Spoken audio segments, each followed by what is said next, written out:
महेश जी, नोएडा से। श्री हरिवंश।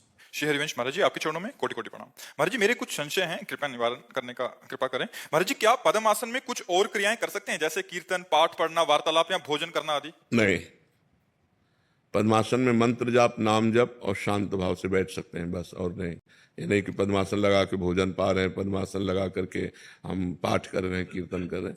पद्मासन होता है शांत भाव, मन को एकाग्र करके नाम में, मंत्र में लगाया, शांत भाव से बैठे भगवत चिंतन कर रहे हैं। अब जितना लगा सको, 4 घंटे, 5 घंटे, 3 घंटे, 2 घंटे, भोजन आदि सुखासन पर, कीर्तन आदि खड़े होकर के या सुखासन में बैठ करके, अलग अलग है। लेकिन पद्मासन में मंत्र जाप, ध्यान, नाम जाप अंदर करते हुए शांत बैठे रहना, पद्मासन आदि का। महाराज जी, ये अनुभव किया कि पद्मासन जैसे आपकी प्रेरणा से किया तो भोजन अल्प मात्रा में हो गया, हाँ। महाराज जी, और शक्ति ज्यादा मिल रही है महाराज जी। हाँ, ये होता है। भोजन अल्प हो जाता है और शारीरिक शक्ति बढ़ने लगती है, क्षमता बढ़ने लगती है। बहुत सुंदर। महाराज जी, क्या पद्मासन और सिद्धासन एक दूसरे के बाद कर सकते हैं? पहले हाँ, तो पद्मासन, हाँ, फिर कर सिद्धासन? सकते, तुरंत कर सकते हैं। जैसे आप 40 मिनट 1 घंटा पद्मासन लगाए तो आप तुरंत फिर सिद्धासन में भी बैठ सकते हैं, दोनों में बैठ सकते हैं। महाराज जी, कल परसों आप अभी साधकों को जो बता रहे थे कि जैसे पद्मासन पे लगा के उससे बहुत फायदा होगा महाराज जी, 4। हाँ, उसमें क्या होता है कि वायु संशोधन, पहला वायु संशोधन होता है कि जैसे हमने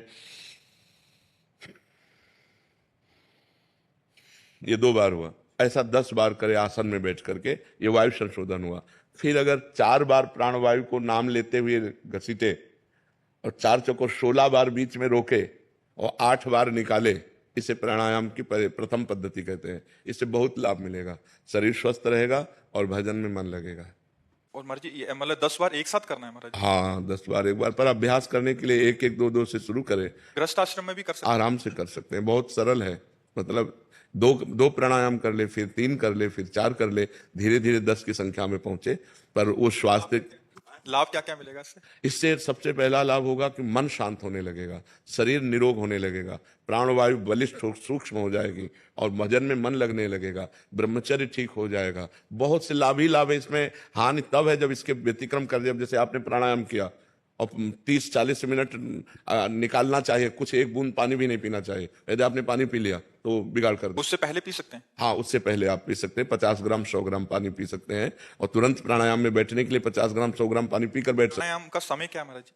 कभी भी आप कर सकते हो, प्रातः, मध्याह्न, सायं, कभी भी आप कर सकते हो। जब आपको टाइम मिले तब स्वच्छ वायु में आए, संध्या में। संध्या भी कर रहे हो, लेकिन जिनका प्राणवायु संशोधन कार्य तो दिन भर करते रहते हैं। योगी लोग तो दिन भर प्राणवायु का संशोधन करते हैं। तो संध्या काल में तो 1-2 प्राणायाम के लिए लिखा ही है कि प्राणायाम, हाँ, प्राणायाम करे, जरूर करे। माला कर सकते हैं पद्मासन? हाँ, पद्मासन, वही तो माला कर सकते हैं। प्राणवायु का संशोधन उसे करना ही चाहिए, तभी शरीर स्वस्थ रहेगा और भजन में मन लगेगा। पर बस ये है कि थोड़ा नियम का पालन करे।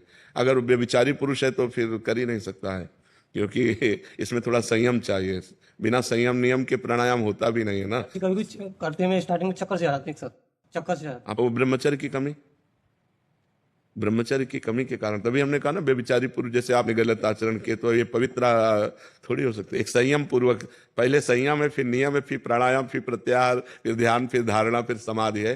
तो प्राणायाम थोड़ा कठिन कार्य है। पर परसों आप बता रहे थे कि योग्य गुरु के संरक्षण। हाँ, अब जैसे बताया ना, आप प्राणायाम करके तुरंत पानी पी लो तो आपकी प्राणवायु बिगाड़ देगा, कफ बढ़ा देगा, श्वास की हिचकी आने लगेगी, श्वास में परेशानी हो जाएगी। और अच्छा प्राणायाम करके जैसे तुरंत पानी पी लो तो दमा की बीमारी हो जाएगी, क्योंकि वायु को अब उसको 45 मिनट कम से कम टाइम दीजिए।